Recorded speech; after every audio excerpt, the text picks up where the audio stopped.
નમસ્કાર મિત્રો, આપ સૌનું ગુજરાતી યોજના માર્ગદર્શક ચેનલમાં હાર્દિક સ્વાગત છે। દર 10 વર્ષે દેશમાં વસ્તી ગણતરી થાય છે। 2011 પછી 2021માં થવાની હતી, પણ કોરોના મહામારીના કારણે તે અટકી ગઈ છે। પરંતુ સરકારે વસ્તી ગણતરી મુખ્યત્વે 2 તબક્કાઓમાં પૂરી કરવામાં આવશે। પ્રથમ તબક્કો તમારા ઘરના મકાનની કે તેની સુવિધાઓની ગણતરી થશે, જેને હાઉસ લિસ્ટિંગ ઓપરેશન કહેવામાં આવે છે। બીજા તબક્કામાં કુલ કેટલા સભ્યો છે તેની વિગતો લેવામાં આવશે। સરકારી કર્મચારીઓ ઘરે આવીને તમને ફોર્મમાં જણાવેલા 33 પ્રશ્નોને પૂછશે। ગુજરાતમાં શરૂ થઈ ગયેલી વસ્તી ગણતરીમાં તમે ઓનલાઈન ફોર્મ આ રીતે ભરી શકો છો। ગૂગલમાં સેન્સસ 2027 ટાઈપ કરવાનું રહેશે। ત્યારબાદ આ બીજા નંબરની જે એપ્લિકેશન છે, આ સેલ્ફ ઇલ્યુમિનેશન જે એપ્લિકેશન છે તેના પર ટિક કરવાનું રહેશે। એટલે તમને આ પ્રકારની એક સાઇટ જોવા મળશે। આ સાઇટની અંદર તમે નીચે અહીંયા રાજ્ય તમારે ગુજરાત અહીંયા ટિક કરવાનું રહેશે। ગુજરાત ટિક કર્યા બાદ અહીંયા તમે જે કેપ્ચા આપેલો છે તે કેપ્ચાને તમારે ભરવાનો રહેશે। વેરીફાઈડ અને પ્રોસેસ ઉપર ટિક કરવાનું રહેશે। ત્યારબાદ આવું પોપઅપ જોવા મળશે, જેની અંદર પોપઅપ ઉપર તમારે ઓકે ટિક કરવાનું રહેશે। વડીલનું નામ તમે પાછળથી ચેન્જ કરી શકતા નથી તેવું એક પોપઅપ જોવા મળે છે, તેના ઉપર ટિક કરવાનું રહેશે। અને ત્યારબાદ તમારે અહીંયા તમારા વડીલનું નામ લખવાનું છે, અહીંયા મોબાઈલ નંબર એન્ટર કરવાનું છે, અને ત્યારબાદ ઈમેલ આઈડી ટિક કરવાની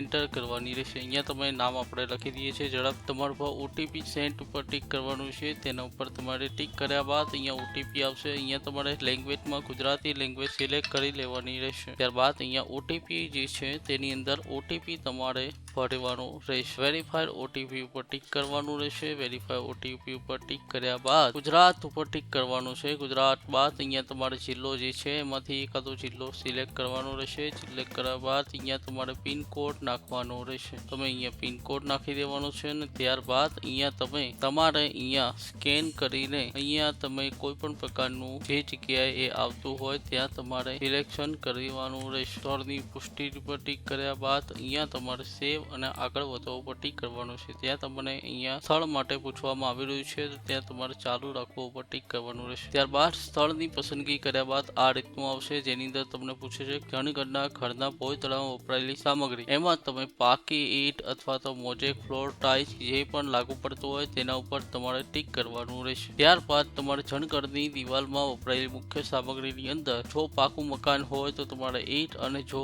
તમારે કોન્ક્રીટ હોય કે જે પણ અહીંયા લાગુ પડતું હોય તેને પર ટિક કરવાનું રહેશે। ત્યારબાદ જણના ઘરની વપરાયેલ મુખ્ય સામગ્રીની અંદર તમારે જે પણ અહીંયા સામગ્રી લાગુ પડતી હોય, કોન્ક્રીટ હોય, જો પાથર ટાબુ ભરેલું હોય તો અહીંયા કોન્ક્રીટ લાગુ પડે છે, અને જે પણ તમને અહીંયા લાગુ પડતું હોય તે તમારે અહીંયા ટિક કરવાનું રહેશે। આ જણના ગણનાની ઘરની સ્થિતિ કેવી છે, તો રહેવા લાયક છે કે પછી સારી સ્થિતિ છે, એટલે કે ઠીકઠાક સ્થિતિ છે, અથવા તો ખંડેર અવસ્થામાં છે, એટલે એ તમારે ટિક કરવાની રહેશે। જો સારી સ્થિતિ હોય તો તમારે સારી ઉપર ટિક કરવાનું રહેશે। સેવ કરીને આગળ વધો ઉપર ટિક કરો ત્યારે તમારે આવું પોપઅપ જોવા મળે છે, ત્યારે તમે તેના ઉપર હા કરવાનું રહેશે। હા ઉપર ટિક કર્યા બાદ તમને અહીંયા કુટુંબમાં કુલ કેટલી વ્યક્તિઓની રહી છે તેની સંખ્યા પૂછે છે, તો અહીંયા તમારે 8 વ્યક્તિઓ કે જે પણ સંખ્યા રહેતા હોય કુલ સભ્યો, એ સભ્યોનું નામ લખવાનું છે। અહીંયા તમને અહીંયા જોવા મળે છે કે મુખ્ય માણસનું નામ જે તમે આગળ ભર્યું છે એ જ અહીંયા જોવા મળે છે। કુટુંબના મુખ્ય માણસનું અંગ્રેજી ગુજરાતીની અંદર જે નામ થતું હોય એ અહીંયા તમારે ટિક કરવા, એ તમારે અહીંયાથી ગુજરાતીમાં ભરવાનું રહેશે। ત્યારબાદ કુટુંબના મુખ્ય માણસની જાતિ શું છે, પુરુષ છે કે સ્ત્રી છે, એ પણ તમારે અહીંયા ટિક કરવાનું રહેશે। તમે અનુસૂચિત જાતિ કે જનજાતિમાં આવો કે પછી નથી આવતા તે પણ અહીંયા તમારે ટિક કરવાનું રહેશે। અને ત્યારબાદ તમે ઘરની માલિકીનો દરજ્જો છો પણ બીજે તમારા માલિકીનું મકાન છે, અથવા તો અહીંયા પણ ભાડે રહો છો બીજે માલિકીનું મકાન નથી, અથવા તો જે જગ્યાએ તમે રહો છો ત્યાં માલિકીનું મકાન છે તેવું તમે અહીંયા બતાવી શકો છો। પરમાં આવતા ઓરડાની સંખ્યા, અહીંયા તમે જે પણ ઓરડાની સંખ્યા હોય તે તમારે ટિક કરવાની રહેશે। પરણિત દંપતીની સંખ્યા અહીંયા ટિક કરવાની રહેશે, અને ત્યારબાદ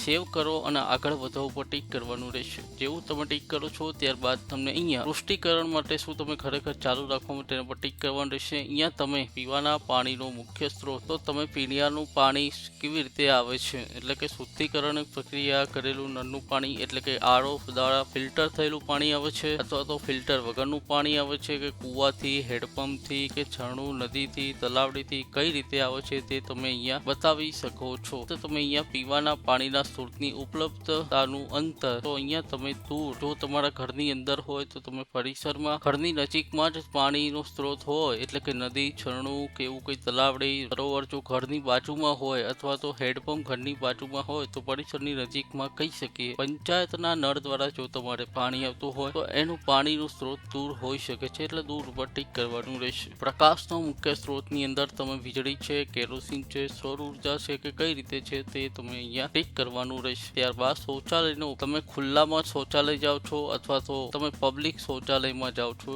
અથવા તો તમે કુટુંબ સાથે વહેંચાયેલું, અન્ય કુટુંબ સાથે વહેંચાયેલું જે શૌચાલય છે, ફક્ત કુટુંબના ઉપયોગ માટે, એક જ કુટુંબના ઉપયોગ માટે એક શૌચાલય બનાવેલું હોય તો તેને તમારે અહીંયા ટીક કરવાનું રહેશે. હવે તમે શૌચાલયનો પ્રકાર એટલે કે પાઇપ વાળી કનેક્શન એટલે કે પાઇપલાઇન હોય છે એમાં ગટર વ્યવસ્થાના અંદર જો તમે શૌચાલયને ફ્લેશ કરો છો, કે તમે અલગથી પોતાનું પાકું બાંધકામ સાથે સેપ્ટિક ટેન્ક બનાવેલું છે અથવા તો અન્ય પદ્ધતિ દ્વારા, તે પણ અહીંયા તમે ટીક કરી શકો. ગંદા પાણીના નિકાલનું જોડાણ એટલે તમે અહીંયા ખુલ્લી ગટરમાં ગંદા પાણીનો નિકાલ કરો છો કે બંધ ગટરમાં કરો છો કે ગટર નથી, તે તમે અહીંયા વ્યવસ્થાના ભાગરૂપે તમને જે પણ લાગુ પડતું હોય તેમના ઉપર તમારે ટીક કરવાનું રહેશે. હવે પરિસરમાં સ્નાન ગૃહની ઉપલબ્ધતા છે એટલે કે તમારે નહાવા માટેની કોઈ વ્યવસ્થા છે, જો નહાવા માટેની વ્યવસ્થા હોય, સ્નાનગૃહ હોય તો તમારે સ્નાનગૃહ પર ટીક કરવાનું રહેશે, અને સ્નાનગૃહ છત વિનાનું હોય તો તમારે અહીંયા ટીક કરવાનું રહેશે. જો સ્નાનગૃહ ન હોય તો તમારે ના ઉપર ટીક કરવાનું રહેશે. કે રસોડામાં એલપીજી કે પીએનજીની જોડાણની ઉપલબ્ધતા છે, રસોડામાં રસોઈ થાય અને જો એલપીજી પીએનજીની જોડાણ હોય તો તમારે અહીંયા ટીક કરવાનું રહેશે. અને ઘરની અંદર રસોઈ થાય છે પણ રસોડામાં નહીં, એટલે કે ઘરમાં જ એલપીજી અને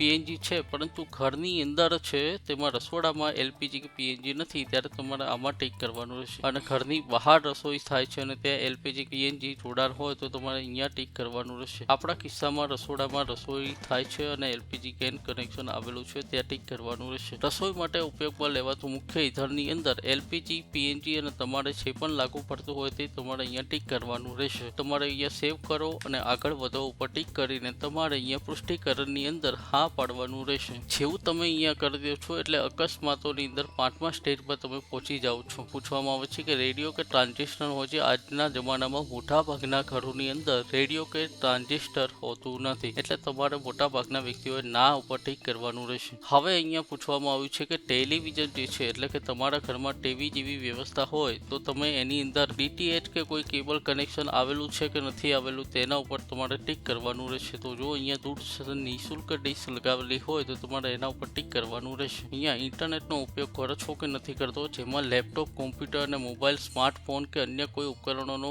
ઇન્ટરનેટ ઉપયોગ કરીએ છીએ કે નહીં તે તમારે અહીંયા જોઈને ટીક કરવાનું રહેશે. ત્યારબાદ લેપટોપ અને કોમ્પ્યુટરની વાત છે તો તમારે ઘરે જો લેપટોપ કે કોમ્પ્યુટર હોય તો હા, ન હોય તો ના ઉપર ટીક કરવાનું રહેશે. ટેલિફોન અને મોબાઈલ, સ્માર્ટફોન છે તો સ્માર્ટફોન જો ફક્ત લેન્ડલાઇન હોય તો લેન્ડલાઇન ઉપર, અને જો સ્માર્ટફોન હોય તો સ્માર્ટફોન ઉપર ટીક કરવાનું રહેશે. ત્યારબાદ તમે અહીંયા સાયકલ કે સ્કૂટર, મોટર પેપર હોય તો તેના ઉપર ટીક કરવાનું છે. જો સાયકલ હોય તો સાયકલ, અને જો મોટરસાયકલ હોય તો મોટરસાયકલ, બંને હોય તો બંને, અને ન હોય તો ના ઉપર ટીક કરવાનું રહેશે. કાર, જીપ કે વાન, 4 વ્હીલર હોય તો હા અને ના. કુટુંબના સભ્યમાં લેવાતું મુખ્ય અનાજમાં શું લેવામાં આવે છે? મોટા ભાગના ઘરની અંદર ઘઉંનો જ વધારે પડતો વપરાશ થાય છે, માટે તમારે મોટા ભાગના વ્યક્તિઓએ જો ઘઉંનું ટીક કરવાનું છે. અને જો તમારા ઘરે ઘઉંના સિવાય અન્યનો ઉપયોગ થતો હોય તો તમે એને ટીક કરી શકો છો. સેવ કરો અને આગળ વધો પર ટીક કરીને તમે હા પર ટીક કરવાનું રહેશે. ત્યારબાદ અંતે તમને સૌથી પહેલા પૂર્વાવલોકન કુટુંબની વિગતો અહીંયા જોવા મળે છે, જેની અંદર તમને તમામ પ્રશ્નો જે પણ તમે પૂછેલા છે તે તમામ પ્રશ્નોનું તમને અહીંયા સારાંશ આપવામાં આવેલું છે. આ સારાંશને તમે વ્યવસ્થિત રીતે એકવાર જોઈ શકો છો અને તમે આને ડ્રાફ્ટ તરીકે સેવ કરી શકો છો અને કોઈ અન્ય વ્યક્તિ, સમજદાર વ્યક્તિને બતાવીને તમે એમાં સુધારો કરાવી શકો છો. તે સિવાય જો તમે એને ફેરફાર કરવા માટે પાછળ જવા માંગતા હોય તો તમે ફેરફાર માટે પાછળ ઉપર ટીક કરીને તમે એની અંદર પાછળ પણ જઈ શકો છો. આ